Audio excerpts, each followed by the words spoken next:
Muy bien.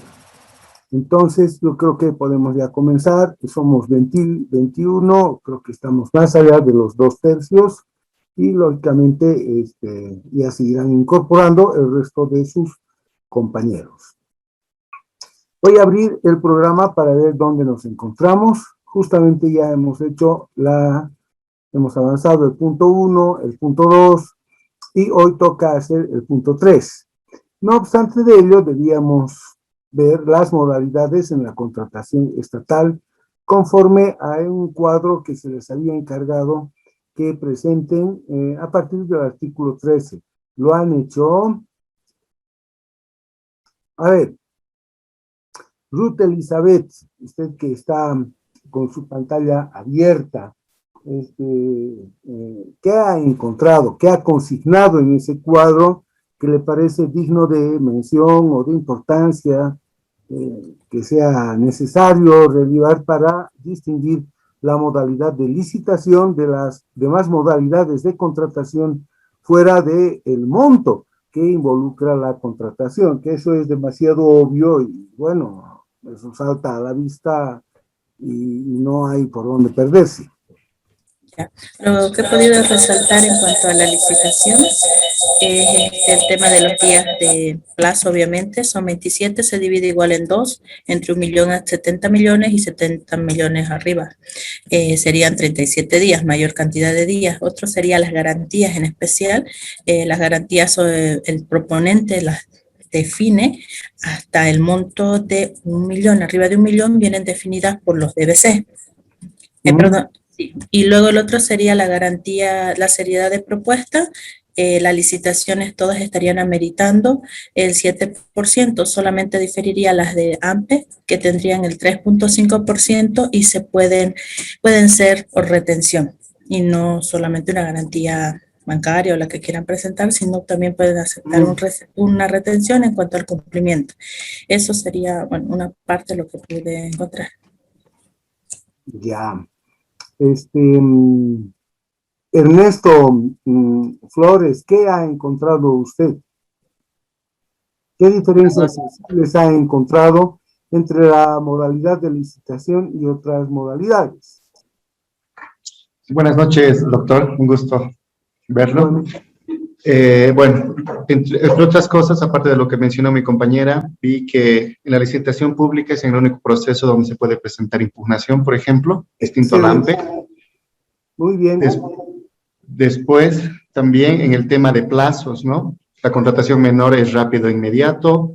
En el AMPE y la licitación pública van variando. Por ejemplo, en la presentación de propuestas, en el AMPE se presenta en 4 días, en la licitación pública de 15 a 20, dependiendo la cuantía. La notificación de la resolución, en el AMPE son días, en la licitación pública igual. Y los documentos o la firma del contrato también varían. En el AMPE son 4 días, en la licitación pública es de 10 a 15, dependiendo la cuantía. Muy bien. De hecho, toca usted uno de los puntos más interesantes, y es justamente la limitación de la impugnación que tenemos en las decisiones con respecto a otras modalidades que no sean las de licitación pública. Dicho en otros términos, ¿no? La posibilidad de impugnar decisiones a propósito de las contrataciones estatales se ve altamente restringida en las normas básicas. Ese es un tema que seguramente lo han de estudiar con un poco más de interés y de detalle cuando tengan que ver la contratación misma en cuanto se refiere a plasmar el encuentro de voluntades entre una entidad estatal y el proponente en un instrumento que está revestido de ciertas exigencias formales. Y desde luego que ese módulo quinto, creo, tiene una segunda parte que son la vía impugnativa. Entonces, cuando ustedes tengan que ver eso, seguramente van a explicarse el por qué la impugnación tiene esas limitaciones que parecen o aparecen un tanto incomprensibles a los ojos de quien se aproxima por la primera vez a las normas básicas. Amparo, ¿usted qué ha encontrado? Sí, licenciado. Me voy a permitir, por favor, compartir. Ahí, ¿Ya? como puede ver, he hecho un cuadro en el que he puesto los responsables del proceso de contratación. Como ya dijo el compañero, también he puesto los plazos de presentación de propuesta para cada uno y las causales para la contratación, ¿no? Que en la contratación menor, por ejemplo, es por la cuantía y se caracteriza por tener un plazo breve. En la SAMPE también por la cuantía. En licitación pública, igual ya sea nacional o internacional, también es por la cuantía. En la contratación por excepción se realiza de acuerdo a las causales establecidas en el artículo 65 de las normas básicas. La contratación por emergencia es exclusivamente para enfrentar emergencias y o desastres, de acuerdo a lo establecido en el artículo 67 de las normas básicas. Ahora, en el caso de la que la interrumpa, al punto, ¿es esa la única disposición o hay algunas a propósito de las emergencias y o desastres? Obviamente, como sabemos, para este tipo de contrataciones inicialmente tiene que haber una ley y luego una norma de acuerdo a que sea en el municipio, sea una norma nacional, o sea, una norma departamental y posteriormente a partir de eso ya se puede hacer la aplicación de la contratación por emergencias. Y la última, en el caso de las directas, es de acuerdo al artículo 72 de las SAPS. Ya. Fíjense además, porque me parece uno de los cuadros más completos que usted ha presentado. No salga todavía de su presentación. Quisiera aprovechar porque me parece muy completa eso. Fíjense ustedes, voy a aprovechar el cuadro que ha preparado la licenciada Cartagena. Miren ustedes, por ejemplo, en lo que toca al responsable del proceso de contratación. Estas son las denominaciones. Cuidado, ¿no?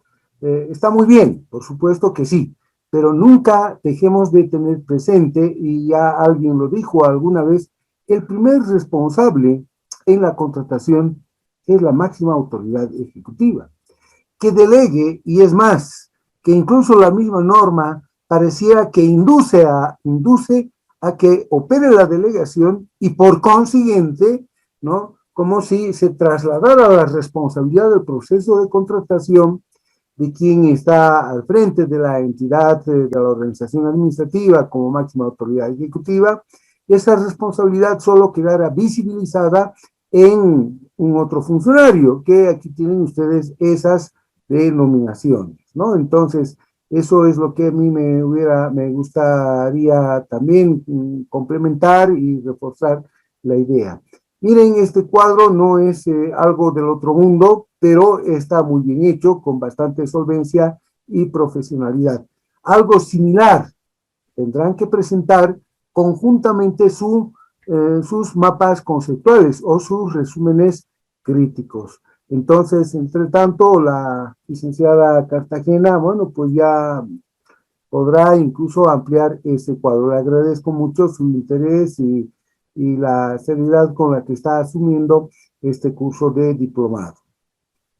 Bien, licenciado Alex Villavicencio, que lo estoy viendo ahí, no solamente con un avatar, sino con imagen, le haré una pregunta diferente. A la vista de, por ejemplo, los diferentes montos que se encuentran involucrados en las modalidades de contratación, ¿cree usted que habría necesidad de modificar esos montos, actualizarlos? ¿Cree usted que son los más convenientes que tenemos hasta este momento? Porque, mire, ¿por qué 1.000.000? ¿Por qué no 1.200.000? ¿Por qué no 980.000? ¿Por qué 1.000.000? ¿Por qué ese número redondo? ¿Por qué una licitación pública tiene un monto que nos está denotando, internacional nos está denotando, ¿no?, el cálculo o la visión que han tenido bastante simplificada, digamos, de una lógica que parece irrefutable, ¿no? $1.000.000 más allá y tal, son 7 millones y más.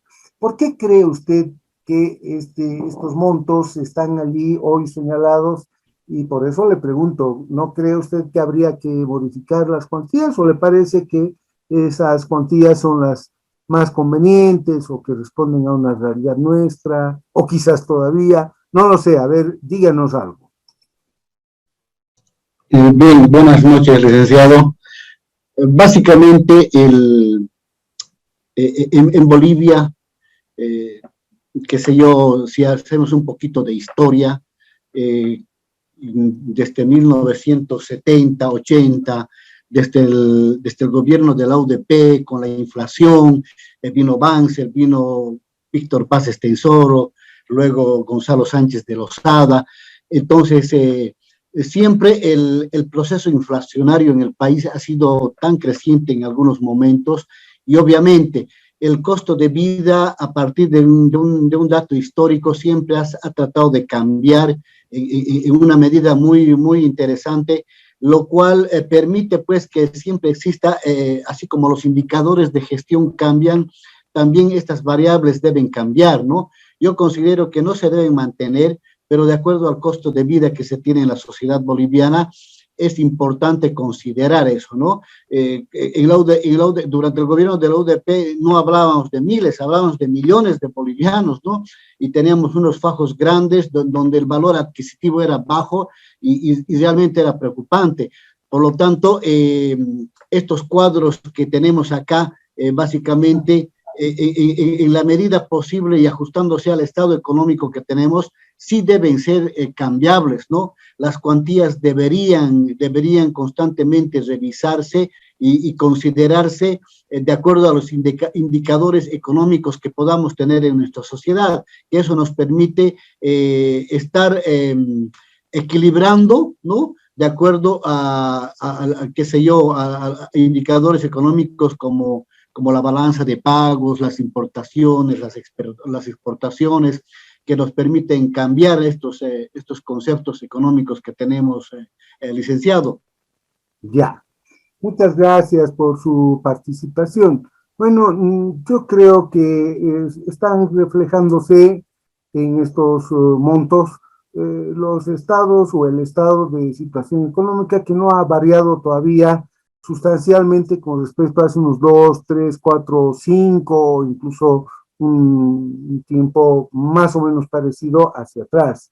Probablemente tengamos que revisarlos en la era de la pospandemia, en un escenario pospandemia, para ver cuál ha sido el impacto que esta plaga universal, este flagelo, ha tenido en nuestra economía. Nuestra economía es una economía, no diré invulnerable, pero es una economía que está un tanto más libre de sufrir vaivenes grandes porque es justamente una economía muy manejable, es como un corchito que flota en el océano, ¿no? Entonces, economías más grandes, por ejemplo, como la del Brasil o de la Argentina está pasando circunstancias muy duras. Entonces, ojalá nosotros no lleguemos a esos extremos. Bueno, permítanme ahora volver otra vez a nuestras disposiciones y ver lo que nos toca hoy día revisar.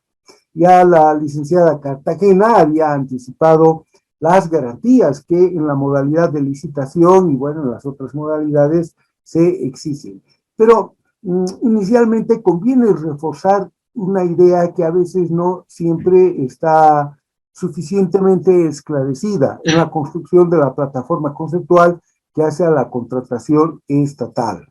No puede haber, no es concebible desde un punto de vista lógico y principalmente práctico que las contrataciones estatales no estén aseguradas. Por eso es que las garantías tienen ese fin, justamente el poder proveer la certidumbre en que la contratación ha de ser posible, en que no se venga a frustrar toda la gestión de contratación, porque ello significaría una vulneración flagrante, por ejemplo, del principio de eficacia. Entonces, de allí es que para todas las modalidades de contratación significativas, especialmente desde una perspectiva meramente económica o financiera, las garantías juegan un papel protagónico, ¿no? Vienen a proveer la necesaria certidumbre que se espera en las administraciones a fin de alcanzar esos propósitos, el bien social, el bien común, artículo 1 de la Ley del Procedimiento Administrativo, el principio fundamental. Entonces, el normador, en un reglamento como de carácter reglamentario, una norma de carácter reglamentario, como son las normas básicas, ustedes no son abogados, pero yo insistiría en que vayan pensando que más que hablar de un decreto, de una ley, se habla de una ley, efectivamente, pero de un reglamento. Esta que viene aprobada por un decreto es un reglamento. Las resoluciones supremas que en su momento eran el vehículo establecía la aprobación de las normas básicas en sus primeras versiones allá por los años 90 eran también reglamentos. Otra cosa es que tienen un rango aparente para los ojos del profano de mayor contundencia, si se quiere, pero en definitiva son reglamentos. Bueno, entonces en este reglamento, el artículo 20, fíjense, nos señala 3 tipos de garantía. Y más adelante hay una otra clasificación que podemos usar, el 21. El objeto de las garantías, esta vez las garantías en función, quiero evitar el utilizar un término jurídico, que es el bien jurídico que vienen a proteger. Es decir, según el objeto, ¿qué es lo que vienen a preservar esas garantías? ¿Qué es lo que quieren asegurar esas garantías? Entonces, según el objeto, la garantía de seriedad de propuesta, ¿no?, de cumplimiento de contrato, y obviamente las otras que son de adicional a la garantía de cumplimiento, cuando se presentan estas circunstancias que ahí se señalan, la del funcionamiento de maquinaria o equipo y la de correcta inversión de anticipo. Fíjense que según el objeto, entonces tenemos nosotros, ¿no?, alrededor de 5 o casi una media docena de garantías. Pero en los tipos de garantía, es decir, la garantía, ¿cómo se revela en sí misma? ¿Qué es esa garantía? Eso es lo que aquí se ve en el artículo 20. Entonces, los siguientes tipos de garantía, que además deberán, dice, expresar su carácter, esta es la calificación, o mejor aún, la presentación de la garantía. La garantía debe ser siempre renovable, es decir, que no puede llegar un momento en que opere su caducidad y no se la pueda aplicar. La garantía generalmente prestada por una entidad bancaria no es sino no refleja sino la posibilidad de ocupar la garantía, de emplear la garantía cuando los presupuestos por los que se ha otorgado la misma no han cambiado. Entonces, en la búsqueda de ese aseguramiento de la contratación, las administraciones públicas entonces no podrán ejecutar, que ese es el lenguaje que nosotros tenemos sobre los tipos de garantía. Entonces es renovable, no está sujeta a un plazo definitivo, sino que cumplido ese término se renuevan constantemente o se renuevan hasta el tiempo en que ello sea necesario. Es irrevocable, esto es que no pueden ser en el curso de la gestión de contratación o, por ejemplo, estando en vigencia el contrato cuando ambas partes están ejecutando las prestaciones, las obligaciones a las que se han reatado, no podrían ser levantadas de manera unilateral. Por ello mismo, su carácter de irrevocabilidad. Y además de ejecución inmediata. Quizás esta sea la característica que a veces nos llama mucho más la atención y nos hace pensar en que las garantías tienen efectivamente una función cautelar, cautelan, previenen circunstancias que de otra manera podrían frustrar la gestión en la contratación estatal. Entonces, si no se pudiera ejecutar inmediatamente una garantía, el aseguramiento se haría lógicamente ilusorio y las administraciones podrían correr el riesgo de ver frustradas, reitero el término, las gestiones en la contratación estatal. Entonces, ¿cuáles son los tipos de garantías? La garantía en sí misma, la boleta de garantía. Y la han puesto en primer lugar no porque sea una cuestión de orden alfabético, sino que es la más empleada, emitida por cualquier entidad de intermediación financiera bancaria, y dice o no bancaria. ¿Por qué es no bancaria? ¿Cuál es el ejemplo que podríamos poner, o a qué se refiere la disposición esta cuando dice emitida por una entidad financiera bancaria y también por una no bancaria? ¿Cuál es esa entidad no bancaria? ¿Alguien se anima a decirlo? ¿Una aseguradora? Muy bien. ¿Quién lo dijo? Amparo.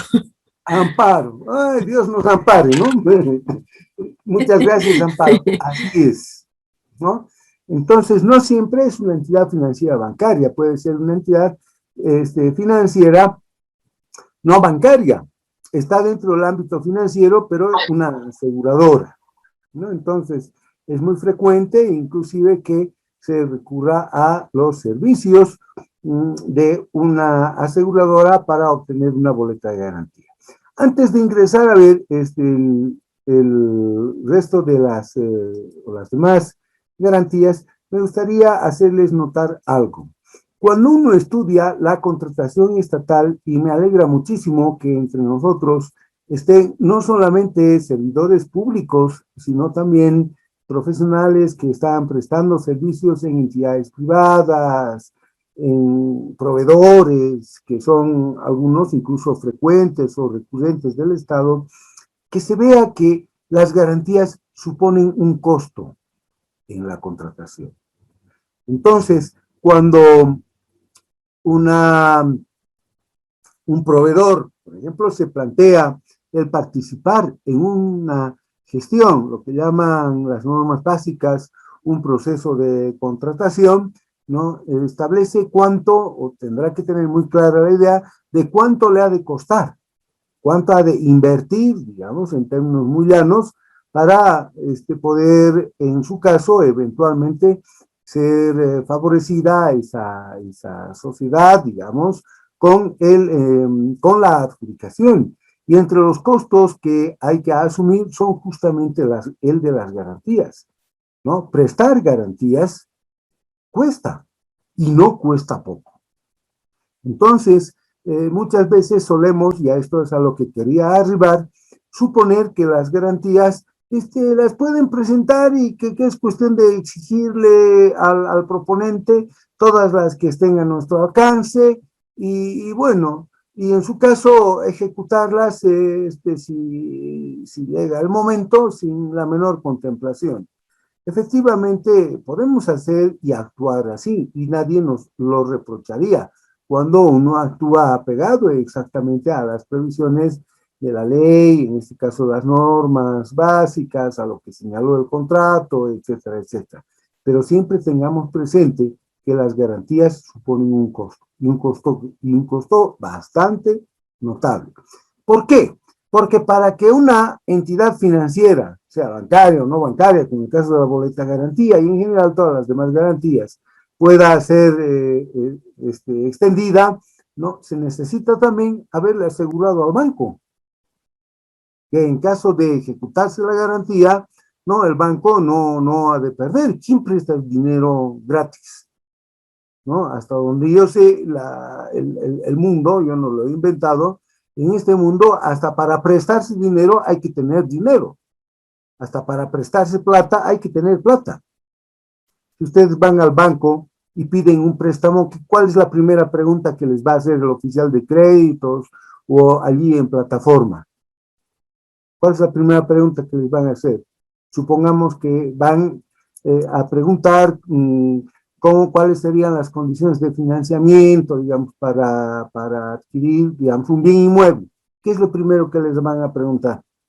Ingresos. Ya. ¿Qué es lo que quiere el banco? Asegurarse, ¿no es cierto? Garantías. El mundo funciona con garantías. la actividad comercial, la actividad mercantil, o incluso la misma actividad en general que se refleja en el tráfico jurídico, si no es con garantías, no funciona. Entonces, bueno, aunque no es el caso exactamente, pero los abogados me van a entender que hay un buen número entre nosotros y tal. Yo de cuando en cuando tengo que hacer referencias a ellos porque algunas expectativas jurídicas seguramente se han planteado. Es lo mismo que seguir un proceso en sede judicial sin tener, ¿cómo se llaman las garantías en el ámbito judicial, señores abogados? Sin haber gestionado o sin gestionar las medidas. ¿Qué medidas? Un proceso judicial.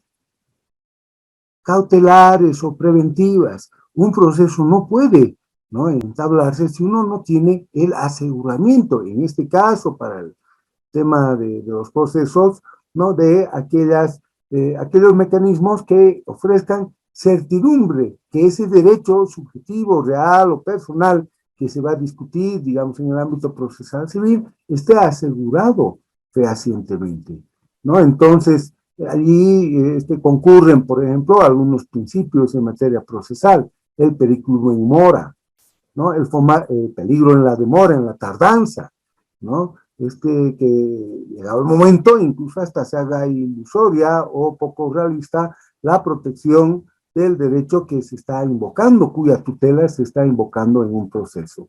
Entonces, en general, las garantías cumplen pues ese papel en todos los órdenes de la sociedad.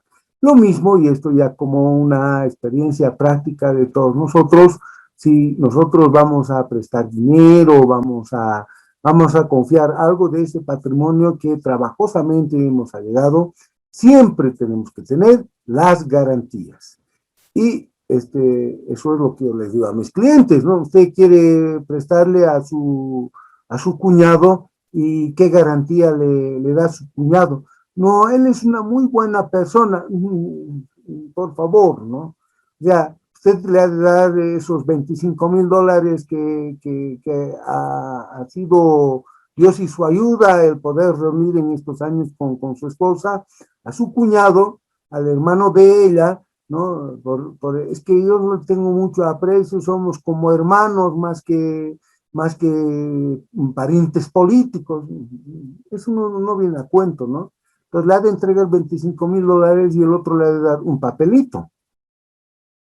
Entonces eso no es prudente en absoluto. Siempre tienen que jugar las garantías, el papel definitorio en la contratación, y en este caso en la contratación estatal.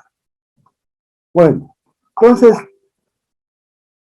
garantía a primer requerimiento, dice, emitida por una entidad de intermediación financiera, bancaria o no bancaria, ya sabemos que puede ser una aseguradora, regulada y autorizada por la instancia competente.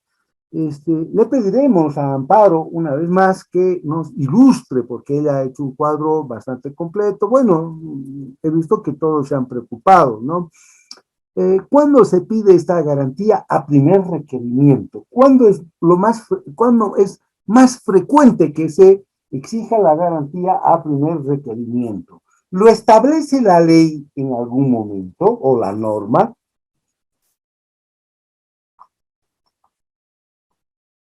Amparo.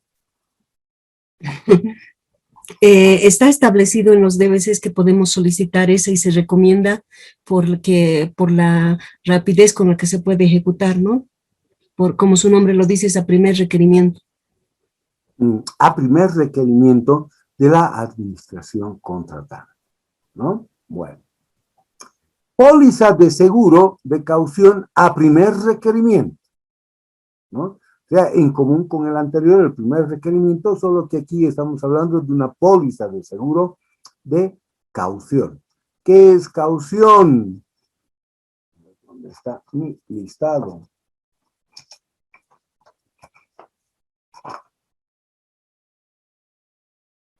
Víctor Hugo Nájera, ¿qué es caución? Está Víctor Hugo Nájera, es abogado.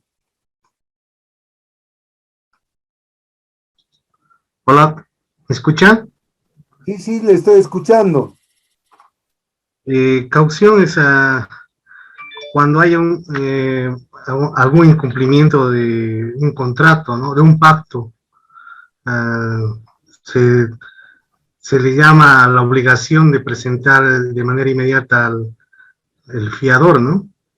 Ya, caución da y evoca la idea justamente de cautela, ¿no? Incluso participa de la misma raíz semántica, es una prevención, es una anticipación. En materia de seguros, ¿no? Anticipamos un riesgo. Entonces, es seguro de caución, ¿no? Una cautela.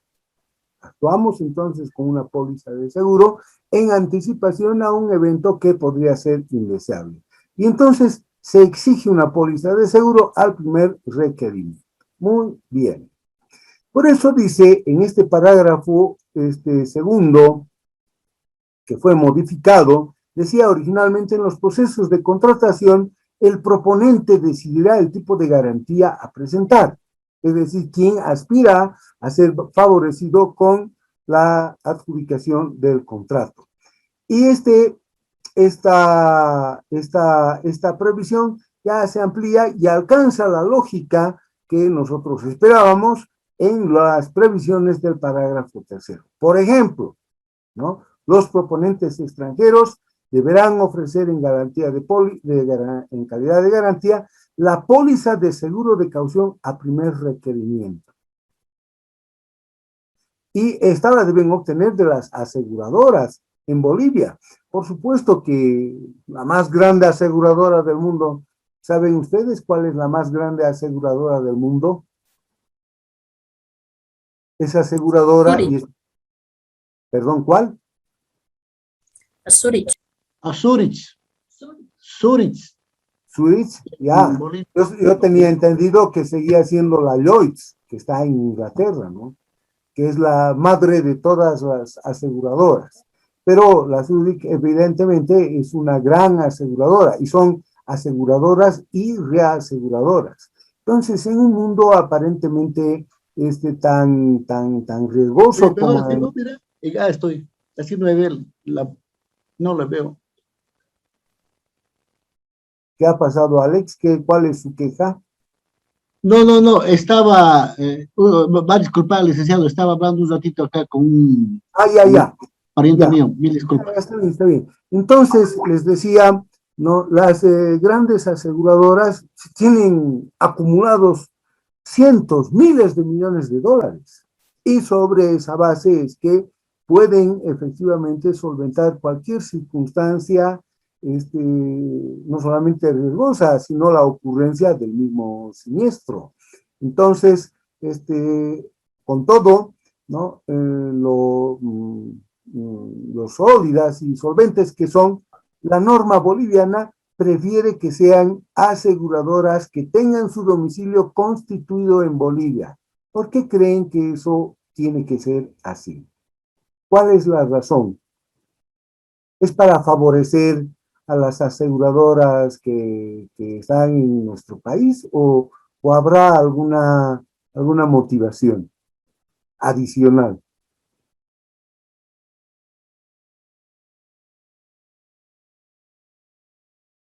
A ver, si supongamos alguien presentara un proponente extranjero, ¿no? Una póliza de seguro de caución a primer requerimiento, ya listo, con Zurich, con la Lloyds de Londres, en fin, y supongamos que quisiéramos de verdad ejecutar esa póliza, ¿sería fácil e inmediato hacerlo? Sería demasiado, Claro, demasiado. tendríamos que hacer todo un trámite. Por eso, no es que aquí se ha querido favorecer a la aseguradora nacional, sino por la facilidad que tenemos en la ejecución, en la constatación que hay efectivamente certidumbre y fiabilidad en el aseguramiento que nos ofrece especialmente un proponente extranjero. Aun cuando todavía no estamos en el caso, los proponentes extranjeros, ¿qué les puedo decir? Digamos, no sé, pues Walmart Corporation, que es un proveedor de comestibles, una corporación que tiene a su cargo almacenes en los Estados Unidos, se puede presentar así como Walmart Corporation, Walmart Incorporation, así simplemente, o qué tendrá que hacer. ¿Qué es lo que ustedes, con su sentido lógico, esperarían que más bien ocurra? Por ejemplo, les exigirían que tengan que establecer una sucursal en nuestro país e inscribirse en el registro de empresas, en Fundempresa. Ahora creo que ya es una entidad meramente estatal, y bueno, pero que sea así. ¿O qué tendrían que hacer? ¿Qué les sugiere su lógica? Porque eso es lo que se busca en nuestros cursos, que nosotros entendamos qué está por detrás de estas disposiciones, no simplemente que sepamos qué es lo que hay que hacer, porque si solo sabemos qué es lo que hay que hacer, pero no el por qué hay que hacerlo de esa manera, somos simplemente empíricos. ¿Por qué? ¿Qué creen que está de por medio? Una otra seguridad, la seguridad que quien dice ser lo es efectivamente. Entonces, ¿qué es lo que se les pide? Que se asocien, que hagan una asociación generalmente accidental con una sociedad que está actuando en el ámbito nacional y que es la que efectivamente tiene la personalidad jurídica reconocida, una matrícula de comerciante, etcétera. Entonces, los proponentes extranjeros pueden, por supuesto, ¿no?, actuar en nuestro país, pero tendrán que asociarse, ¿no?, con sujetos de derecho, personas jurídicas, especialmente en el ámbito comercial o mercantil, y formar o conformar una asociación, las más de las veces accidental, para presentarse, por ejemplo, a estas convocatorias. Bueno, eso es. Entonces, los proponentes extranjeros que participen, dicen, en procesos de contratación y ofrezcan la boleta de garantía a primer requerimiento, el caso de no utilizar directamente una entidad financiera bancaria en Bolivia, deberán presentar garantías emitidas por entidades financieras que cuenten con correspondía legalmente establecida en Bolivia.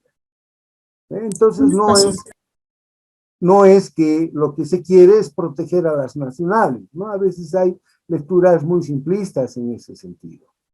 Entonces, en casos excepcionales y debidamente justificados, la entidad convocante permitirá que la entidad financiera bancaria actúe como avisador de una garantía emitida por una entidad financiera extranjera, ¿no? Entonces, son simplemente las modalidades para, en su momento, hacer efectiva esa boleta. Una consulta.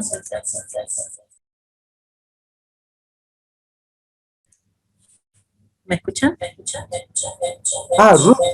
Sí, perdón, Ruth. Con un, ¿qué digo? Con un eco como si me hablara desde una galaxia en la constelación de Orión. No, es que hay otra computadora cerca. Lo que le quería consultar es lo siguiente. En el caso, digamos, bueno, una empresa, puede ser también el Estado tomado como una empresa, tuviéramos una sucursal o una empresa en otro país. Y en ese caso, obviamente, también tenemos nuestra personalidad jurídica ahí, etcétera.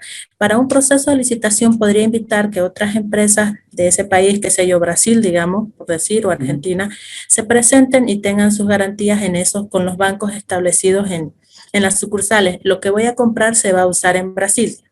Pero también podía presentarse un boliviano que me va a dar una garantía boliviana, ¿no? Yo tendría en este caso como corporación, como empresa grande, central acá, y mi sucursal tendría su personería que también podría ejecutar la garantía de Brasil para una empresa brasilera, ¿no? Sí, pero fíjese que dice justamente lo que hemos acabado de leer en la parte final de este parágrafo 3. En casos excepcionales y debidamente justificados, la entidad convocante, se entiende que es la administración, una de nuestras administraciones, permitirá que la entidad financiera bancaria actúe como avisador de una garantía emitida por una entidad financiera extranjera. Entonces, efectivamente, ¿no? Nuestro punto de contacto con la entidad financiera bancaria exterior es la nuestra, la nacional, que actúe como avisador, que haga saber, ¿no?, que las garantías que se han prestado en otro país van a ser ejecutadas en el nuestro. Son obviamente canales de intermediación financiera que incluso son transfronterizos y pueden facilitar las operaciones comerciales. El cobro de un seguro es una operación comercial al fin y al cabo, no implica necesariamente un proceso judicial. Sí, Bien. creo que no me había explicado lo que está bien, eso se entiende, pero a lo que me refería, en el caso de que el proceso se presenta en Brasil, ¿ya? Yo lo estoy licitando, tengo mi sucursal en Brasil, es para esa sucursal o esa otra empresa, digamos, no sé, esa sucursal de nosotros que tiene en Brasil su personería jurídica, que tengo un representante legal, mi representante legal tiene en su poder establecido que pueda ejecutar garantías. A ver, Ruth, Entonces, perdóneme, Ruth, que la interrumpa. Es que okay. Entonces es lo que yo no le estaba entendiendo quizás y el culpable soy yo, de todas maneras. Usted me dice, hay una convocatoria que se está realizando en Brasil. Entonces, esa convocatoria es de alguna de las administraciones en la República Federativa del Brasil, o es que me está preguntando, supongamos que nosotros hemos ampliado, estamos en una licitación pública internacional y estamos especialmente difundiendo la convocatoria, digamos, en el Brasil, siguiendo su ejemplo. Eso es lo que pregunta, que no le... Sí, efectivamente, es como que el Estado haya comprado una ferroviaria en Brasil, por decir, y nosotros como Estado somos dueños. Queremos licitar, no sé, el mantenimiento de las rieles del ferrocarril. Entonces, yo voy a licitar a manera internacional. Puede presentarse un nacional y tengo garantías acá. Puede presentarse un internacional y hace validar su garantía con un banco en Bolivia. Está bien, pero si yo tengo en el ferrocarril un representante legal, podría presentarse una empresa brasilera, específicamente porque ahí tengo mi representante legal, con su garantía brasilera, que puede ser ejecutada obviamente en Brasil, sin necesidad de que la avale un banco boliviano, ¿verdad? O bueno, no está establecido en las normas públicas. Bueno, yo pienso que habría que aplicar en ese sentido, y aquí esta ya es una cuestión que puede ser enfocada desde un punto de vista jurídico. Rige siempre, o por lo menos en la gran mayoría de estos casos, la ley del lugar donde se encuentran establecidos los bienes o donde se van a realizar dichos servicios. Entonces, yo dudo mucho que, digamos, en el Brasil permitan que, por ejemplo, ¿no? El tramo de un ferrocarril, así sea con capitales bolivianos, tenga que sujetarse a modalidades propias de la convocación según las normas bolivianas, porque ello implicaría la aplicación para él, en el Brasil, de un derecho o normas de un derecho extranjero, de un derecho que es foráneo al país. Uno de los principios que rige justamente la aplicación de los sistemas jurídicos es que en el ámbito territorial de un Estado, y eso hace expresión a la soberanía, se aplique el derecho nacional. Solo en casos muy excepcionales se aplican normas del derecho extranjero. Entonces, en el caso que usted pone a consideración nuestra, yo creo que habría que ver exactamente cuáles son esas circunstancias. Uno de los casos que a mí se me ocurre es Puerto Hilo. Sí, es el caso, por ejemplo, de oficinas que había comprado en su momento el Lloyd Aero Boliviano. Tenía oficinas propias en el Brasil, tenía oficinas propias también en Miami, en Florida, en Estados Unidos. Entonces, la duda estribaba en ese entonces en cómo podríamos, por ejemplo, se necesita contratar, ¿qué les puedo decir? Un sistema de calefacción o un sistema de ventilación o cableado estructural, digamos, en la oficina en Miami. Entonces, esa es una oficina que está atribuida en cuanto a propiedad a una sociedad comercial, a una corporación que para los norteamericanos, para el estado de Florida, es extranjera. Entonces, yo dudo que allí puedan aplicarse disposiciones del derecho boliviano. En todo caso, tendrían que aplicarse las disposiciones propias del lugar, ¿no? Locus regit actum, es decir, el principio que los actos jurídicos deberán ser celebrados bajo el imperio de la ley o de la norma local. Bueno, son casos que habría que sujetarlos a ver cuáles son las circunstancias, pero la regla es la que yo le he expuesto hace unos instantes. Muchas gracias. Ya, está bien. Garantías según el objeto. Entonces ahora, ¿qué es lo que vienen exactamente estas garantías? Ya hemos visto los tipos de garantía, han visto que no han sido muchas.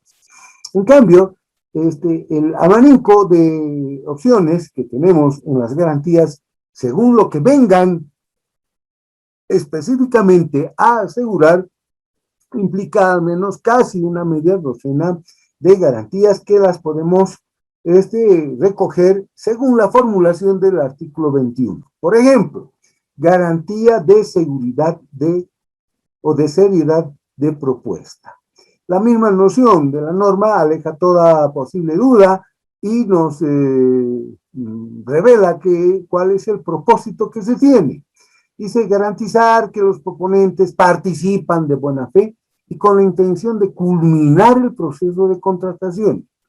Bueno, es decir, la seriedad de propuesta y no candi causa no es en broma, o sea, están participando, ¿no?, en una gestión, en un trámite de contratación estatal y están dispuestos a asumir todas las consecuencias que signifique el que en su momento y eventualmente se adjudiquen el contrato. Entonces dice, y culminar el proceso de contratación en las modalidades con convocatoria. Entonces, eso está haciendo, en primer lugar, el requisito inicial. Un monto equivalente al 1% del precio referencial de la contratación. Si la contratación es de 1.000.000, ¿cuánto será el 1%? ¿El 1%? 100.000. Ah, bueno, ya me estaba asustando. Entonces, el 1%, ¿no? Entonces, ese es el monto. Y entonces tendremos que ir usando, ¿cierto?, con el tipo de garantía. Bueno, eso es lo que hace el proponente, de ver y estudiar qué posibilidades tiene de minimizar los costos administrativos de su garantía, lo que les había dicho. Doctor, se lo escucha muy lejos. A ver, ahora sí, hablaré con voz de hombre, ahora sí. No, creo que es cuando se aleja del micrófono. Sí, ahora sí, doctor. Ya, no, también la señal a veces se pone débil y viene como en olas, ¿no? Como una ola, y se va la señal, y bueno, mientras no sea la tercera ola lo que me está llegando, bueno, simplemente es esperar unos instantes y que se recupere la señal en la plataforma. Les decía que la garantía de seriedad de propuesta, primero, ¿no?, está aquí señalado, viene a asegurar la intención por parte del proponente de culminar el proceso de contratación, miren, en las modalidades con convocatoria. Con convocatoria. Entonces, este es uno de los primeros requisitos que tenemos. Otro, la garantía de seriedad de propuesta se fija en su alcance patrimonial con un monto equivalente al 1%, dice, del precio referencial. Y en servicios de consultoría corresponderá al 0.5% del precio referencial. Lo que pasa es que, bueno, ya no les pregunto, podría yo hacerlo y decirles por qué será. Esto me animo ya directamente a adelantarles, porque no está en riesgo la provisión de un determinado bien. Es simplemente un servicio de apoyo. Sí, adelante. Doctor, disculpe, en este caso de la garantía de seriedad de propuesta, es en el caso de licitaciones, convocatorias AMPES, ¿verdad? Sí. Pero ¿qué sucede en el caso de contrataciones directas? No, en ese caso la norma no está exigiendo, porque de entrada dice en las modalidades con convocatoria. Ahora, no olvidemos que en muchos casos las normas básicas no nos dan la respuesta definitiva. ¿Dónde tendríamos que poner o encontrar esa respuesta si hemos sido lo suficientemente previsores? En el reglamento. El reglamento específico. Exacto, porque mucho dependerá qué es lo que generalmente contrata esa organización administrativa. He ahí la importancia del reglamento específico. No olvidemos que las normas básicas tienen un carácter genérico. Entonces, a ver, supongamos que el Ministerio de Salud, ya que estamos con esos temas, ¿no?, tiene contrataciones recurrentes. Hay contrataciones recurrentes en el Ministerio de Salud. ¿Qué es lo que están contratando? Obras, puentes. ¿Qué es lo que generalmente contratan en el Ministerio de Salud? ¿Algún servicio informático? ¿Bienes? Ya, pero ¿qué tipo de bienes? Pues? Insumos médicos. Insumos médicos, equipos médicos.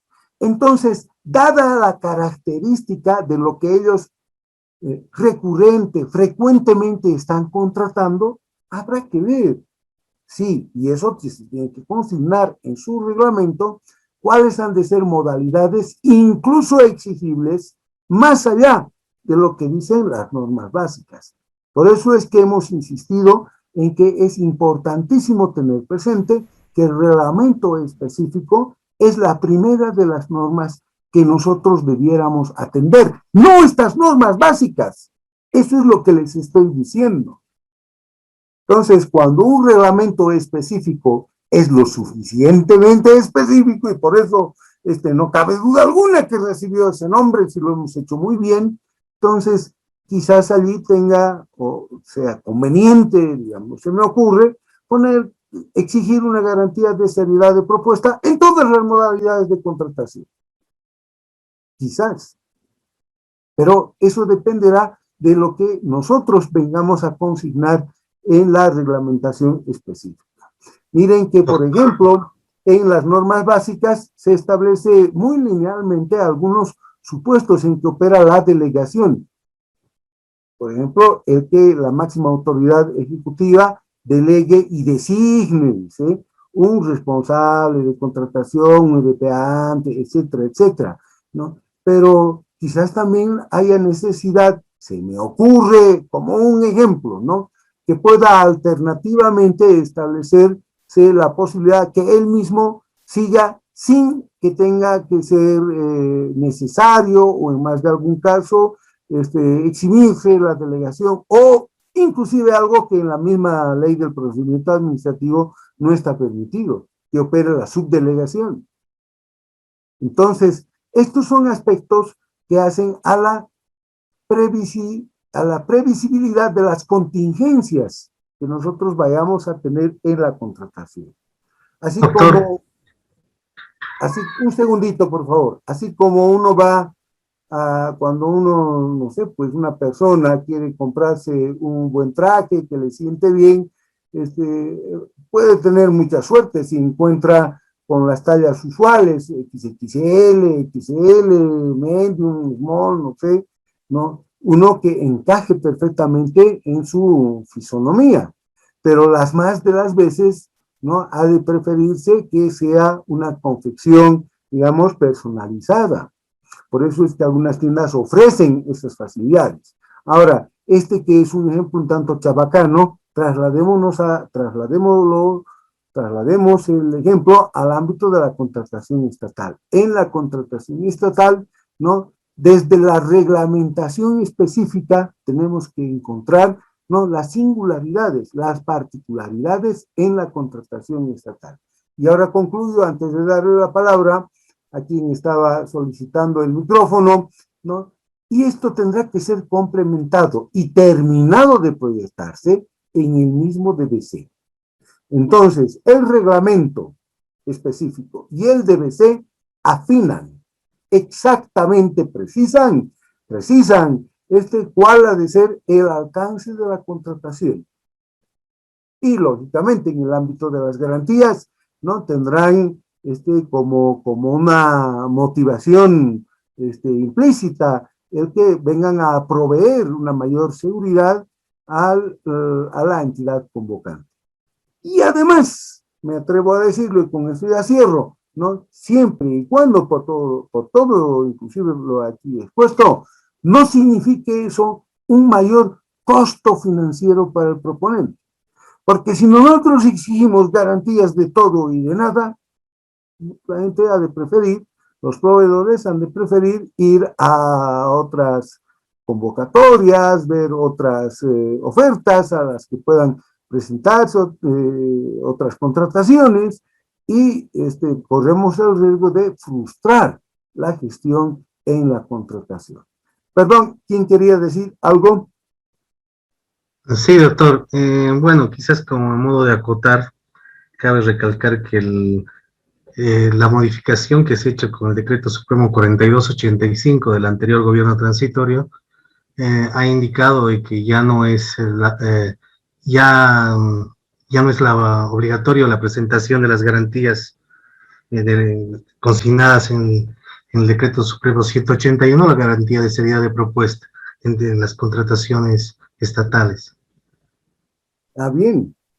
Miren cómo es que es lo que alguna vez siempre he señalado, ¿no? Las normas básicas son estando tal cual las cosas. El derecho administrativo es muy dinámico. Nuestras disposiciones son muy cambiantes. Fíjense ustedes que la redacción posiblemente de estas disposiciones, ¿no?, han venido sufriendo una evolución desde los años 90. No podemos seguir con las mismas disposiciones tal cual fueron redactadas en el año 90.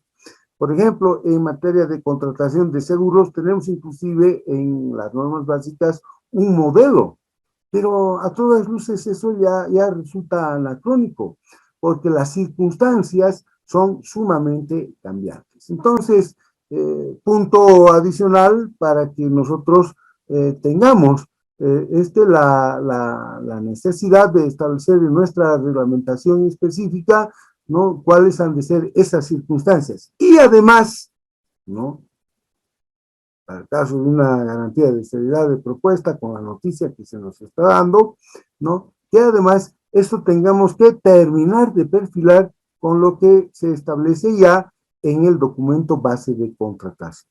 Bueno, si esto es así,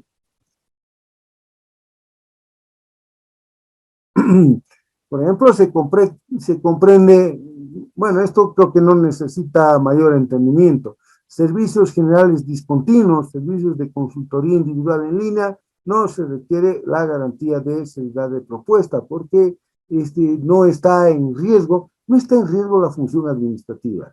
Eso es lo que se está buscando. Lo que sí no creo que hubiese cambiado, salvo que yo haya anochecido con un país y me haya levantado con otro, la garantía del cumplimiento de contrato. Y tiene por objeto garantizar la conclusión y entrega del objeto del contrato. ¿Qué es lo que se ha pactado? ¿Qué es lo que se ha acordado? Y miren cómo sensiblemente el monto supera, ¿no?, las otras garantías, equivalente al 7% del monto del contrato. Entonces, cuando hay contrataciones, inclusive esto es muy interesante, que es muy usual, hasta 1 millón, y cuando se tengan programados pagos parciales, es decir, desembolsos según fases o etapas de la contratación, ¿no?, en sustitución de la garantía de cumplimiento de contrato se podrá hacer una retención, pues ya no se ofrece la garantía, sino se hace una retención del 7%. ¿Por qué creen? Esta vez me animaré a preguntarles, ¿por qué creen que se hace? Generalmente optan por la retención. ¿Qué es lo que está en juego? La pregunta es, ¿por qué no se exige la garantía? Y más bien se opta porque haya una retención del 7% cada pago. ¿Por qué? Generalmente, doctor, es porque una empresa es con participación mayoritaria del Estado o es perteneciente al Estado. ¿Está bien? Doctor, Doctores, para la garantía de cumplimiento del contrato. doctor, es porque tal vez no tengan la solvencia suficiente para cumplir el contrato y optan que por cada planilla o pago parcial, evidentemente se les descuente el 7% del contrato. Un tanto que va por ahí, pero tengamos cuidado, porque si sospechamos que no tiene la solvencia, y estamos contratando a pesar de ello, estamos exponiéndonos nosotros. En realidad, Doctor, la palabra, un segundito. A ver, si ya, Alex, díganos. No, yo decía justamente el 7% que toda empresa solicita a sus proveedores es básicamente porque nosotros como empresa queremos asegurarnos que nuestros proveedores, desde el momento de la orden de proceder en el contrato entre las dos partes, puedan cumplir los hitos que están comprometidos hasta el cumplimiento final del contrato preestablecido, ¿no?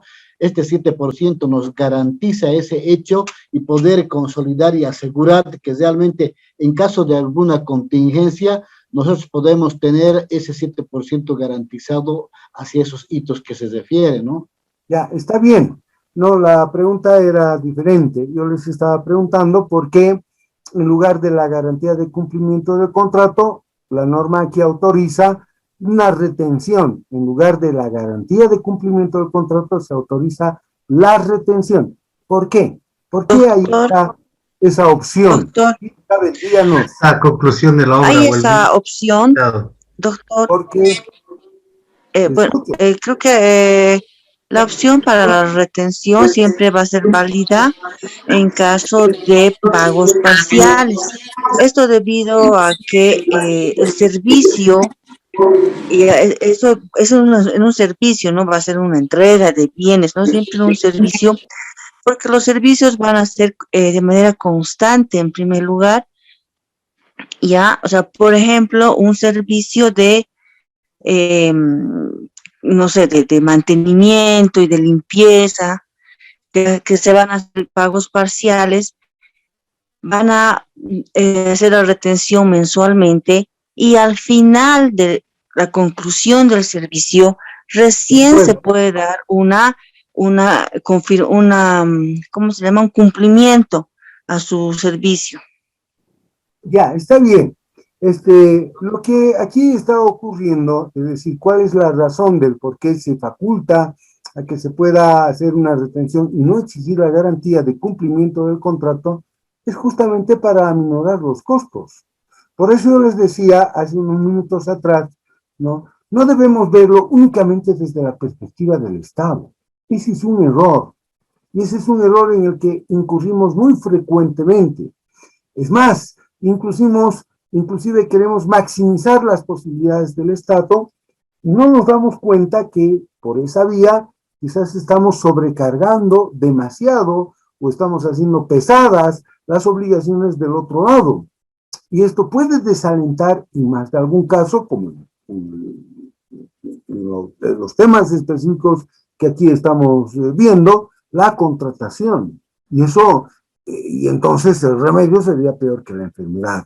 Entonces, si va a operar la retención del 7%, sabiendo que el proveedor, que eso finalmente se le ha de devolver en su momento, entonces no va a tener que irroar un costo mayor para alcanzar o para contratar una garantía de cumplimiento de contrato. Porque una garantía de cumplimiento de contrato significa inmovilizar parte del capital. En el fondo es así. Entonces, estamos aquí incluso con economistas. El dinero, ¿dónde tiene que estar? ¿Tiene que estar bajo un colchón o tiene que estar trabajando? Tiene que estarse movilizando. ¿Cuáles son los negocios más buscados? Aquellos en los que opera más rápidamente la circulación, ¿no es cierto? Comida, transporte, etcétera. Entonces, ¿por qué razón? Porque mientras más rápido generamos la circulación del capital, mucho mejor. Cuando se prestan garantías, estamos inmovilizando capital. Esa es una carga para la economía. Entonces, hay que tener Por eso una perspectiva amplia de ver cuál es el escenario que tenemos detrás de todas estas garantías. No nos detengamos únicamente, a eso es a lo que les estoy invitando, en ver qué es lo que más le favorece al Estado, por qué esto es más conveniente para el Estado de esta manera o de esta otra. Eso ya está suficientemente dicho. Eso inclusive ya, ¿qué les puedo decir? Lo tenemos muy marcado en la sangre, en nuestros genes. Tenemos una visión demasiado estatalista. Doctor. Por favor, Daniela, su micrófono. Doctor, disculpe. Ya. Tengo una consultita. En este caso, por ejemplo, hablando desde una compañía estatal que permite la retención del 7% por aminorar gastos de la boleta de garantía frente a una empresa que quizá no pueda solventar el 7%, ¿cómo podríamos, no sé, actuar eficazmente, como decíamos en la anterior clase? ¿Qué es lo respecto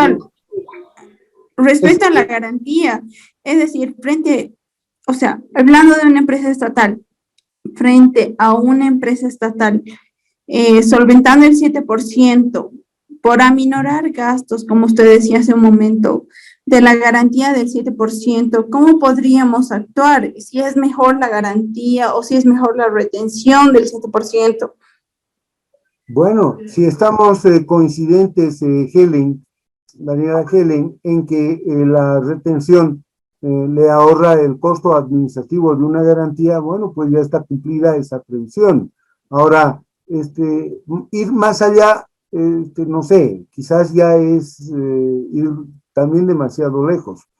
Pero les cuento lo siguiente, el tema de las garantías en nuestros países es un tema muy notable.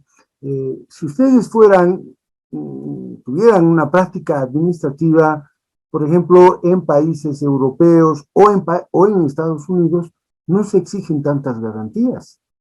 Les cuento que no es así. Entonces, de manera sorprendente, pareciera que nosotros en los países latinoamericanos, o sea, no nos sentimos seguros si el Estado no tiene todas las de ganar siempre. Como que inclusive tiene hasta procedimientos muy propios, muy específicos, muy para el Estado exactamente, el coactivo fiscal. El coactivo fiscal no lo puede proponer un privado, es solo el Estado.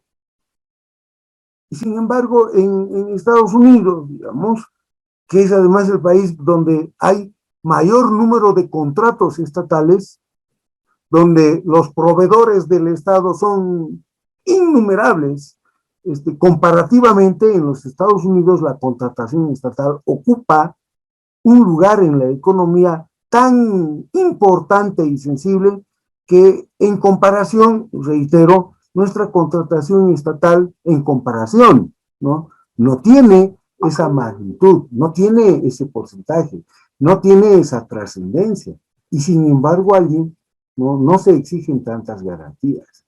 Entonces, yo les estoy invitando desde ese punto de vista a que piensen si en algún momento quizás haya que esperar o haya que revisar si nuestras garantías son o están operando como una especie de obstáculo a una mayor participación de los proponentes. Cuidado, no me estén haciendo decir lo que yo no he dicho. Cuidado que digan, ay, este señor, entonces lo que no quiere es que hayan garantías, seguramente quiere que el Estado caiga y feliz debe ser un enemigo de Bolivia, quizás esa gente chileno. No hay eso. Lo que yo estoy simplemente señalando es que como quiera que todas las garantías suponen un costo administrativo, ¿no? En muchos casos es posible que estemos desalentando la participación de otros proponentes si hay un número mayor de garantías, si no tuviéramos, como en este caso, una salida, por ejemplo, en lugar de que preste usted garantía e inmovilice parte de su capital, ya, vamos a retener ese capital. El capital se está deteniendo en su circulación, ya, pero es mucho más fácil que nosotros devolvamos ese monto retenido del 7% a que se tenga que volver a movilizar el capital que se ha contratado, que sirve de soporte y apoyo al costo de una garantía. Fíjense ustedes cómo las cuestiones recalan siempre en una visión económica. Eso era. Garantía adicional a la garantía. Doctor, perdón, una consulta. Sí. En el caso de las retenciones, si la empresa no incumple en el contrato, obviamente este dinero se encuentra retenido por la entidad. Pero la entidad puede disponer después de este importe o tiene que devolver al Estado. ¿Qué es lo que ocurre con esa garantía, por favor? Bueno, eso dependerá si efectivamente el incumplimiento ha irrogado un daño patrimonial, un daño al Estado. En ese caso opera mecanismos expeditos muy propios, inmediatos, digamos, si se hubiera ofrecido una garantía, ¿no? Se hubiese ejecutado. En este caso ya no va a operar la devolución. Entonces, si hay un incumplimiento, habrá que medir, habrá que sopesar el alcance de ese incumplimiento. Hay incumplimientos que son meramente formales, que no causan daño, ¿no es cierto? Entonces, la retención no tendría, en un sentido equilibrado de apreciación jurídica, no tendría que tardar más allá de eventuales, no sé, pues sanciones menores, antecedentes quizás que no ameriten el que opere un castigo sobredimensionado, ¿no? O sea, la proporción de la sanción nunca puede ser mayor a la razonable por un apartamiento de las previsiones, por una informalidad en la entrega. Por ejemplo, ¿no? Yo muchas veces he visto que, no entregó hoy a las 6 de la tarde, pues no puede entregar mañana y ejecutamos todas las garantías habidas y por haber. Entonces ese es un cumplimiento meramente formal, que puede ser atendible por otras razones, pero a veces impera una lógica muy literal. Entonces, esas retenciones hay que verlas en esa medida. Bueno, garantía adicional a la garantía de cumplimiento del contrato de obras. Si la propuesta económica de a quien se le ha adjudicado el contrato está por debajo del 85% del precio referencial, ¿no? Entonces deberá presentar una garantía adicional a la de cumplimiento del contrato. ¿Por qué? ¿Por qué creen que esto está así establecido? Nos estamos preguntando en cada uno de estos casos cuál es la razón, cuál es la ratio. No es ratio. Abogados, no se dice ratio. El vulgo dice ratio. Debemos decir ratio. La T en el latín se pronuncia como, ni siquiera como C, se pronuncia como S. Entonces, la razón de ser de esta norma.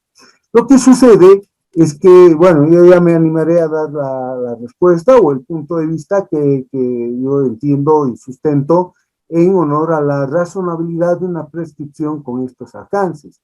Lo que ocurre es que si la propuesta económica es tan sensiblemente menor, y si está por debajo del 85% del precio referencial, como que se encienden algunas lucecitas, no diremos rojas, pero por lo menos algunas luces de color amarillo. Entonces, quizás no tiene la solvencia económica y nos está prometiendo algo que quizás no vaya a cumplirlo. Entonces, queremos una garantía adicional a la de cumplimiento del contrato, equivalente a la diferencia entre ese 85%, que era el precio referencial, y el valor de su propuesta económica. Entonces, digamos, 5 puntos por debajo del 85%, entonces sobre 5 puntos. Ese será el alcance de la garantía adicional. Esa es la razón de ser de esta norma. garantía de funcionamiento de maquinaria y o equipo, ¿no? Entonces, Doctor, una preguntita al punto. Quería preguntarle si la garantía adicional, en caso de que el precio adjudicado sea así con mucha diferencia de menos, ¿es obligatoriamente pedir o es que no es obligatorio? Bueno, leamos, por ejemplo, en las normas básicas, teniendo siempre presente, Isabel, ¿dónde tenemos que encontrar la respuesta? Debiéramos encontrarla en el reglamento específico. Los que están trabajando en alguna entidad pública, revisen su reglamento específico. Si no encuentran la respuesta, su reglamento está incompleto, de verdad. Porque debieran tener ustedes la respuesta según las contrataciones más recurrentes que ustedes hacen. Hace un momento hablamos del Ministerio de Salud. Si el Ministerio de Salud contrata provisión de equipos, medicinas, jeringas, barbijos y ese tipo de cosas, seguramente, ¿no?, habrán algunas particularidades, algunas singularidades en su contratación. Entonces, pedir que se sujete enteramente a las normas básicas y que se respeten estas como la verdad revelada en los santos evangelios, ¿no? Ese es un despropósito. Dice aquí, el proponente que presente una propuesta económica, ¿no?, y que esté por debajo, deberá presentar una garantía. La norma está facultando a que se le puede eximir de prestar esa garantía. Isabel, si dice deberá presentar. Ya.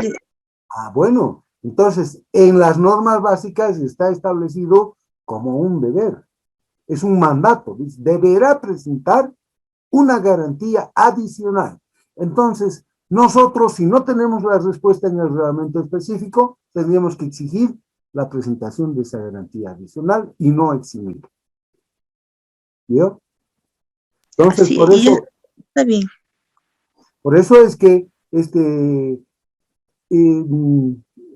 yo no quiero llegar, digamos, a un punto en el que se tengan que hacer análisis jurídicos, ¿no?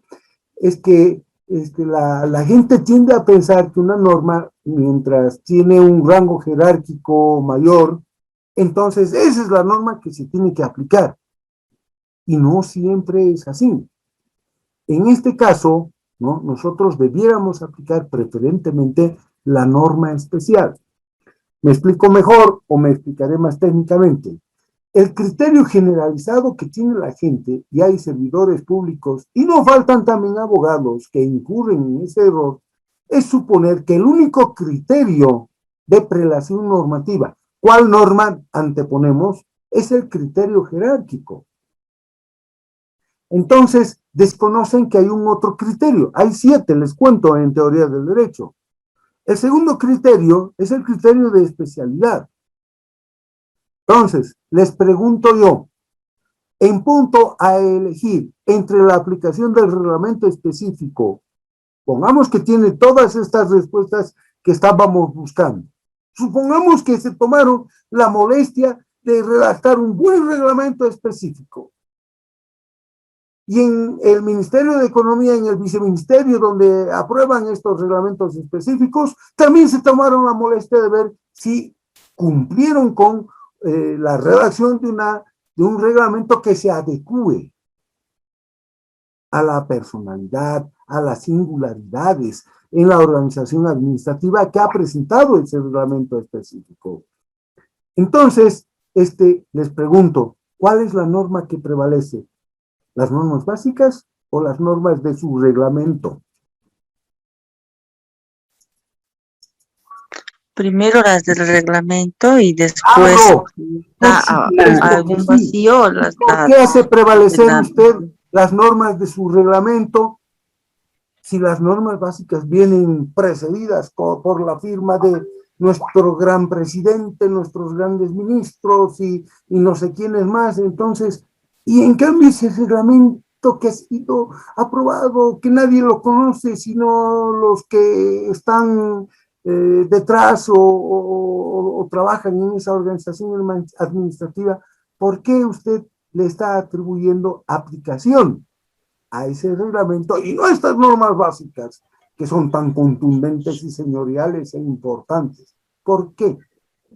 Doctor, porque todos nuestros reglamentos específicos institucionales tienen un procedimiento de compatibilización que se remite a la Dirección General de Normas y de Gestión Pública, por cuanto al ser aprobados ya son de uso normativo obligatorio y de manera de uso preferente por las instituciones públicas del Estado. Está bien, eso es justamente lo que estamos diciendo, ¿no? Así es. ¿Cuál es el segundo nombre de ese reglamento? El reglamento específico, por tanto es un reglamento especial, especialmente diseñado para su aplicación. Entonces, efectivamente, como dice el doctor Nájera, ¿no? Desde el momento en que se ha compatibilizado y han entrado en vigencia, son de aplicación mandatoria. Por supuesto que sí, nadie lo niega. Pero ¿por qué esto ocurre? Porque es una norma especial. Es por eso.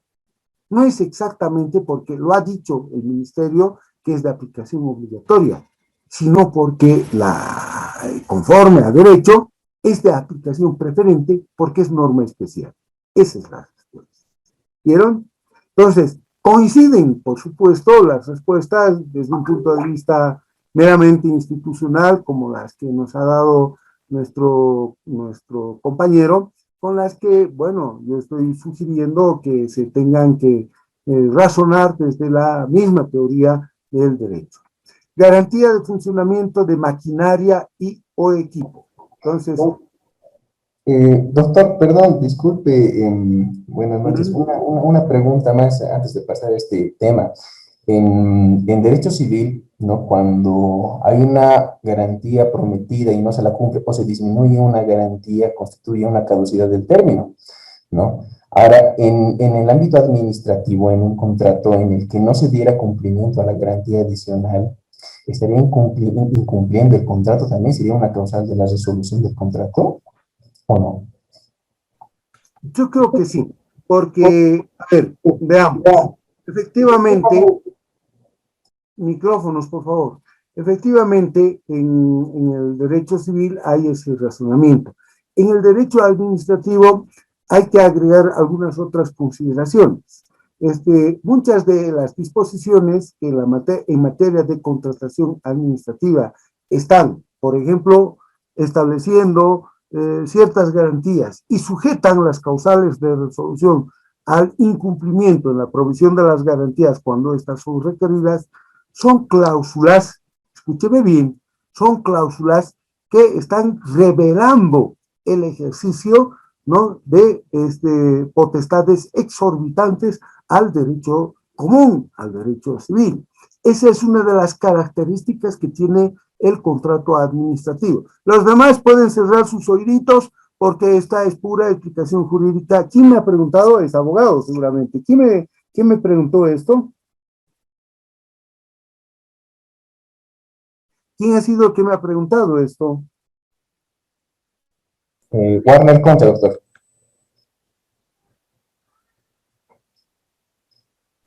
¿Es abogado, no? Sí, doctor. Ya. Claro, es la pregunta de un abogado, ¿no? Lo que me está preguntando él es si en el ámbito civil, en el derecho común, ¿no?, hay este tipo de previsiones y razonamientos. Es lo mismo que vamos a ver en el derecho administrativo, en la contratación administrativa. Esa es la pregunta. Ahora, lo que yo quería decirle, y bueno, lo pondré en más facilito para que todos podamos obtener provecho. La contratación administrativa tiene diferencias, y en su caso muy sensibles, con la contratación que se hace en el ámbito civil o privado. Entre ellas tenemos las cláusulas exorbitantes, y justamente aquellas que establecen que las garantías en la contratación administrativa que no sean provistas oportunamente o suficientemente, ¿no?, aun cuando, no estuviese sancionado dicho incumplimiento con la resolución del contrato, yo me animaría a pensar que, asumiendo que estas son parte de un conjunto de estipulaciones contractuales cuyo cumplimiento es esencial para la contratación administrativa por los fines que se sustentan, el bien común, etcétera, el fin por el que contrata, no es para satisfacer el prurito de su máxima autoridad ejecutiva, sino para satisfacer un interés social, interés colectivos, etcétera. Entonces, aquí se revela también esa exorbitancia del derecho administrativo y de la contratación administrativa con respecto a la contratación civil o común. Doctor, con las disculpas, de lo que usted ha indicado, podríamos colegir que las garantías en estos casos de las contrataciones a primer requerimiento obviamente son compromisos irrevocables, ¿no? Pero son sí, independientemente de un contrato subyacente. Así es, pero no funcionan como entidades jurídicas diferentes. Ahora, perdóneme, las reglas en materia de contratación administrativa no tienen ese rango de generalidad que observamos en otros ámbitos del derecho, por ejemplo, en el ámbito del derecho civil.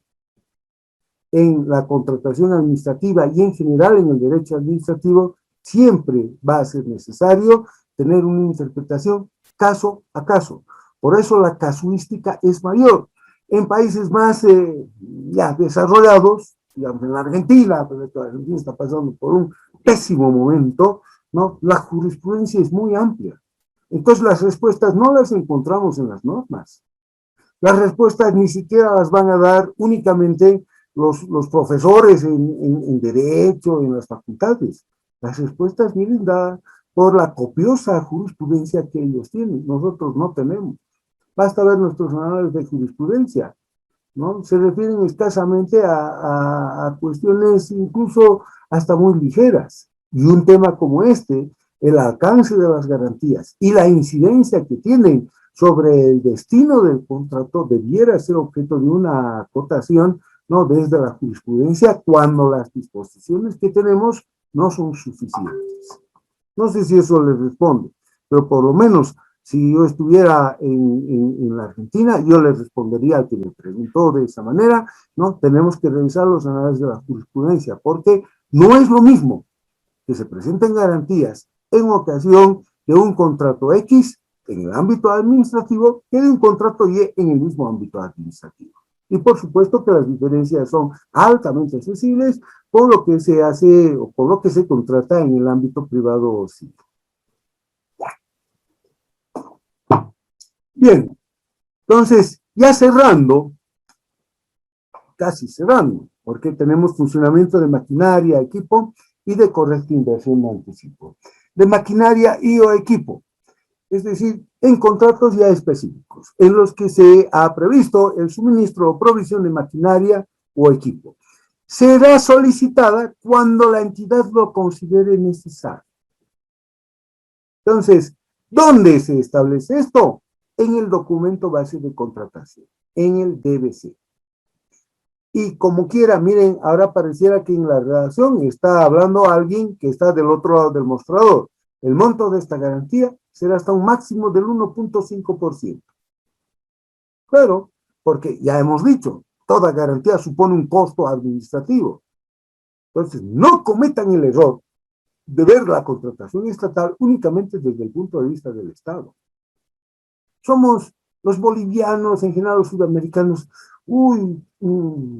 estatólatras, ¿no? Adoramos al Estado, el Estado es el principio y al fin de todas nuestras preocupaciones y tal. Hay un filósofo que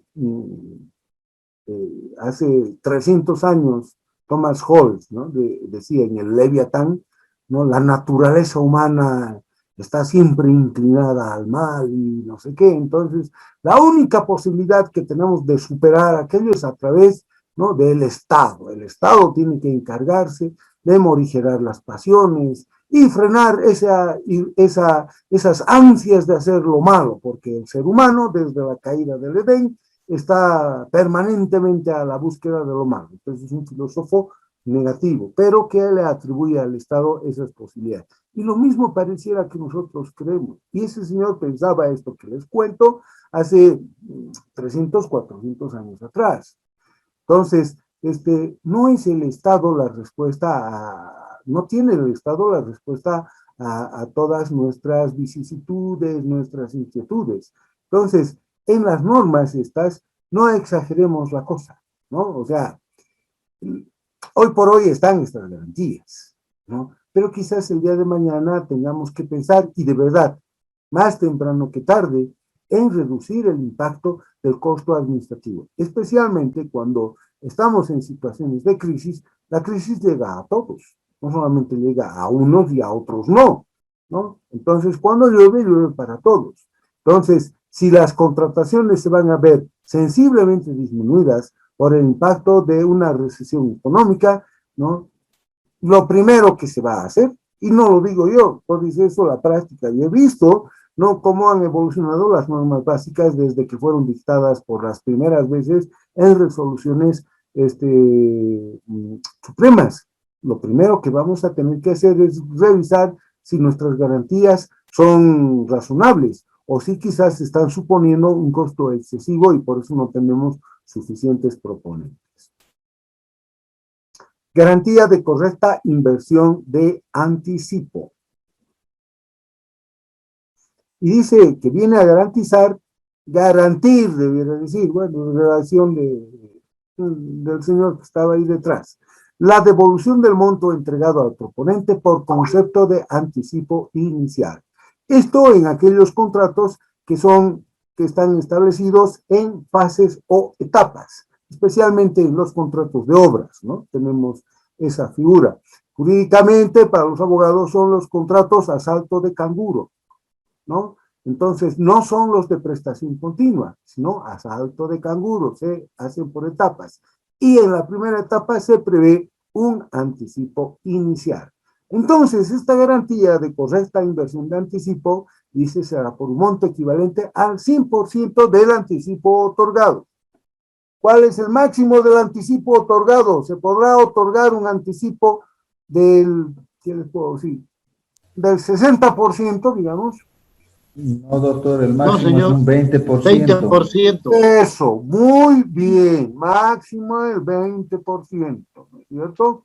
Porque si no, entonces asistiríamos a que la garantía implica un monto mayor que el contrato comprometido. Entonces eso ya es monstruoso, digamos, ¿no? En su distorsión. Entonces, máximo un 20%, ¿no? Y deberá tener una vigencia mínima de 90 días calendario. 90 días calendario, ¿qué quiere decir? Si se pactó hoy, 9 de abril, ¿cuándo vence esa garantía? 90 días calendario. 9 de julio, doctor. Muy bien, ¿quién respondió? Mario Úsqueda, doctor. Mario Úsqueda, muy bien. Entonces, cuidado. Miren, hasta en ese detalle hay que ver las normas, ¿no? Una cosa son los plazos que corren en días hábiles administrativos y otra cuando corren de fecha a la fecha correspondiente. Es decir, cuando es calendario. Cuando vean ustedes, ¿no?, tal plazo en días calendario, en mes calendario, entonces es en la fecha correspondiente al mes señalado. En realidad, por ejemplo, la redacción aquí debió decirse, deberán tener una vigencia mínima de 3 meses. Listo. O, como aquí se señala, 90 días calendario, para evitar la confusión de plazos. Porque en materia de plazos, por ejemplo, o de cómputo de plazos, no nos ha de dar la respuesta las normas básicas. Las respuestas las encontraremos en la norma general, en la ley del procedimiento administrativo. Y la entidad finalmente en el 2, porque son 2 parágrafos en este artículo 21, garantías según el objeto. Las garantías según el objeto son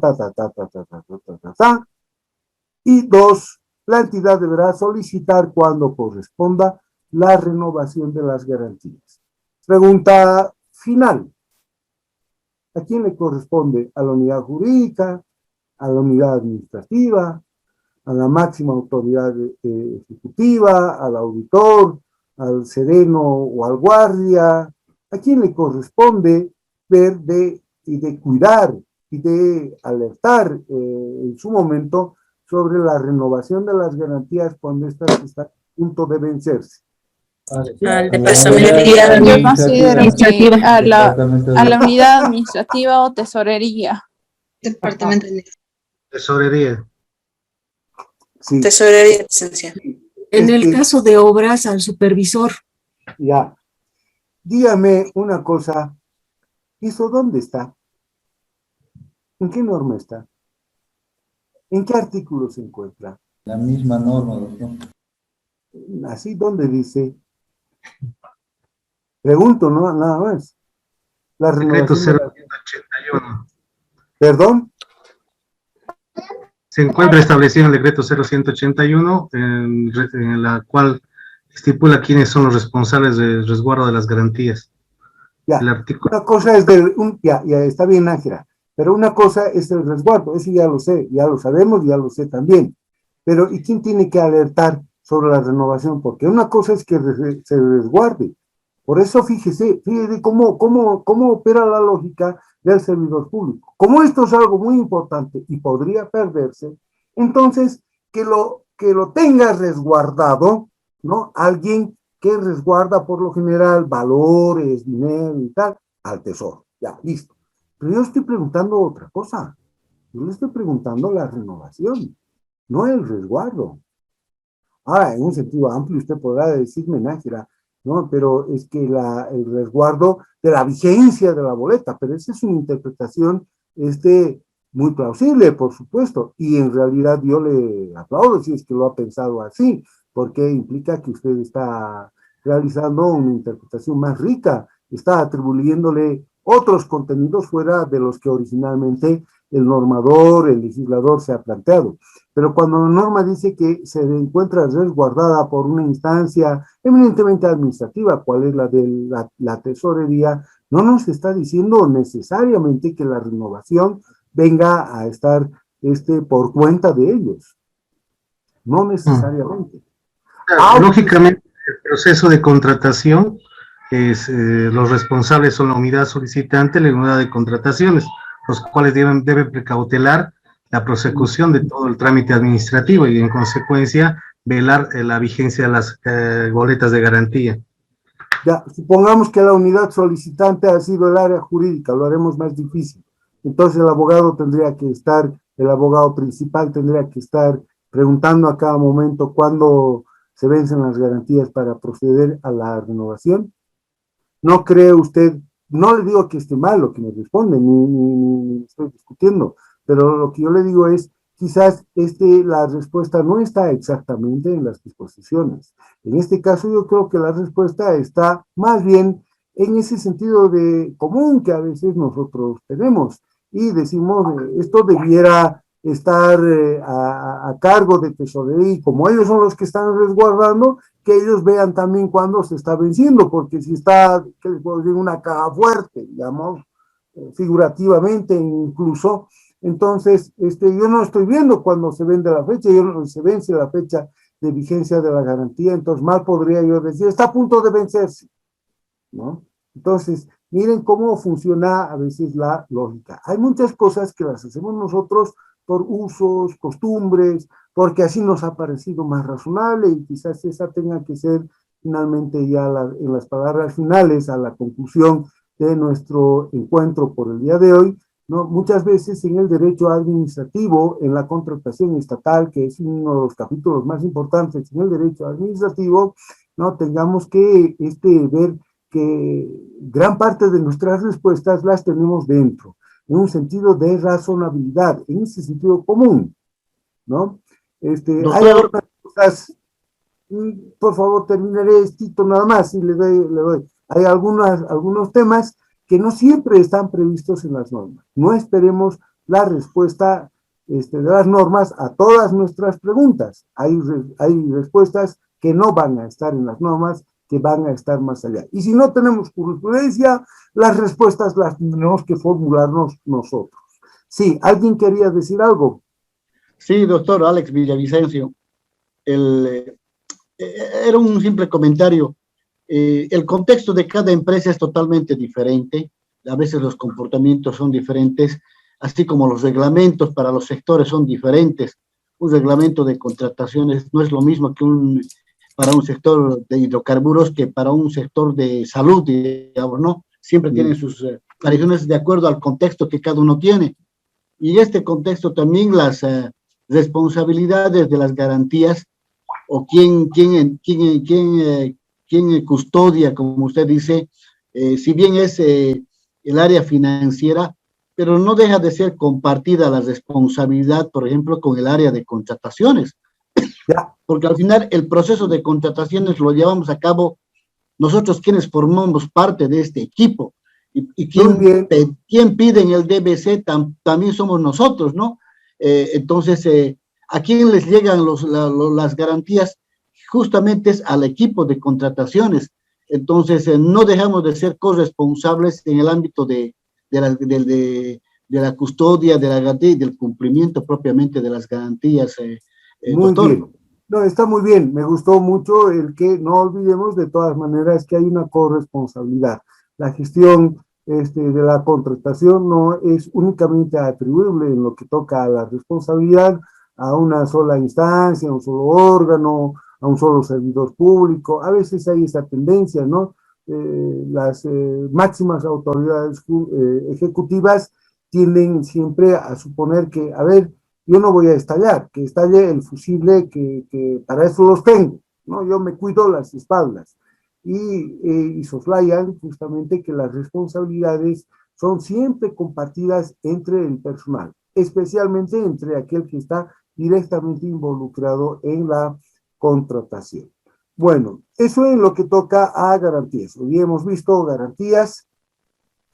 La siguiente parte de nuestro programa, miren, garantías y su importancia, y nos hemos quedado con un montón de tinta en el tintero.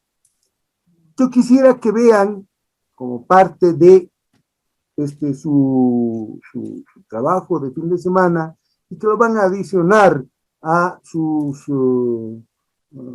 mapas conceptuales o resúmenes críticos, revisen los participantes de la contratación y entonces, hola, entonces vean, ¿no? En su programa que les he hecho llegar está en el chat, ¿no? La máxima autoridad ejecutiva, y vean quién es el responsable administrativo de la asamblea. No me respondan aquí, todavía, ¿no? Me responderán el día lunes. El responsable administrativo de la asamblea se refiere a este o a este otro, ¿no?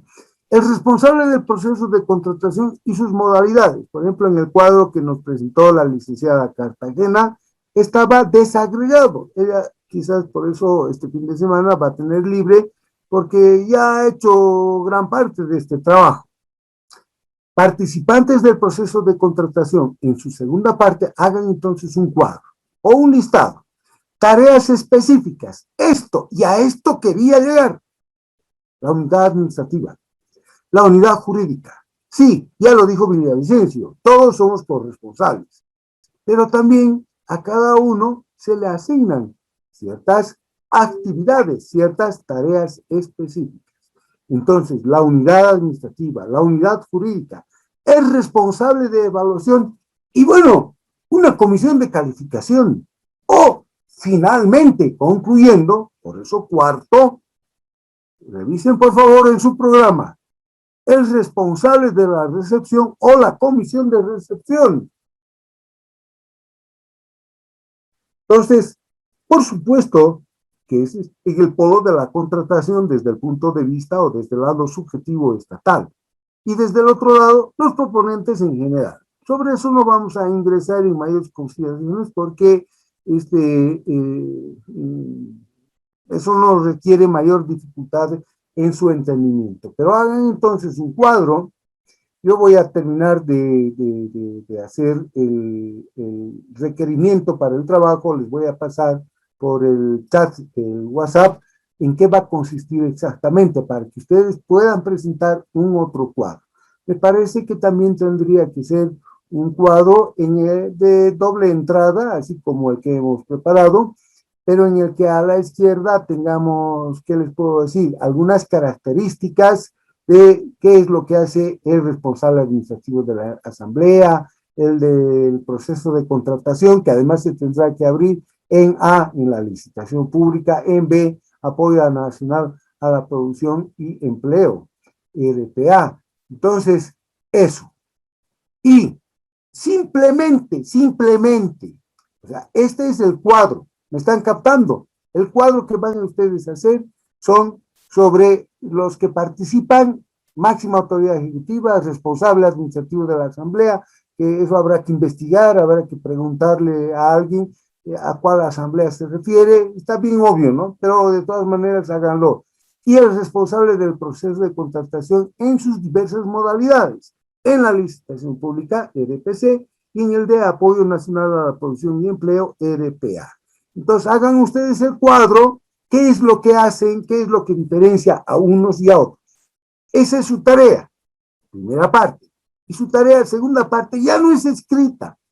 Su tarea en su segunda parte ya es meramente verbal, y el día lunes eso revisaremos, ¿no? Las tareas específicas que tienen la unidad administrativa, la unidad jurídica y estos responsables de evaluación e integrantes de la comisión de calificación, ex ante del contrato, y responsables de recepción o comisión de recepción a la finalización del contrato. Entonces, esto ténganlo ustedes presente en sus cabecitas, no es necesario que lo vuelquen a una matriz como la que tenían que hacer ustedes.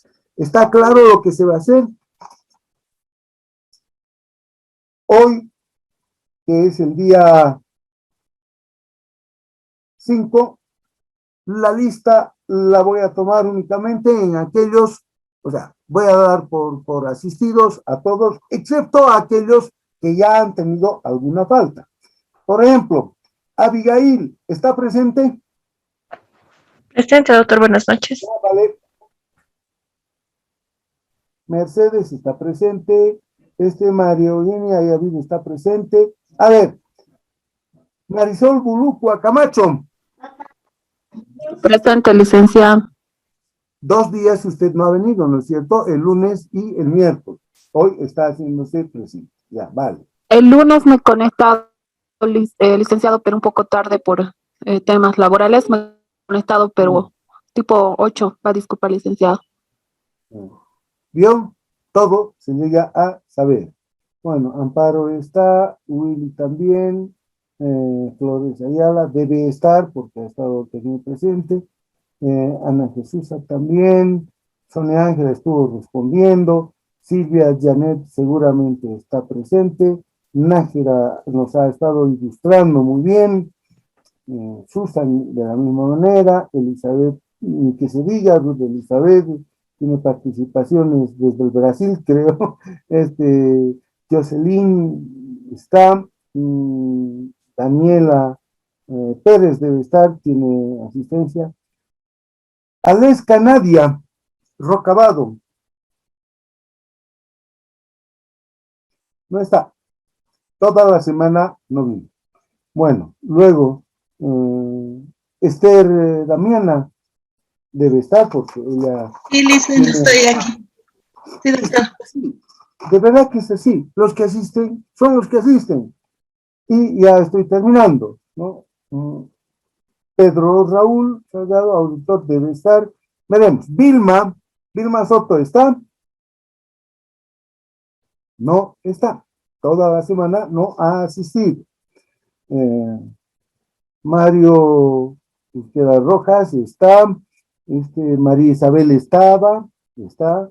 Silver Maricela debe estar. Sí, licenciado. Claro.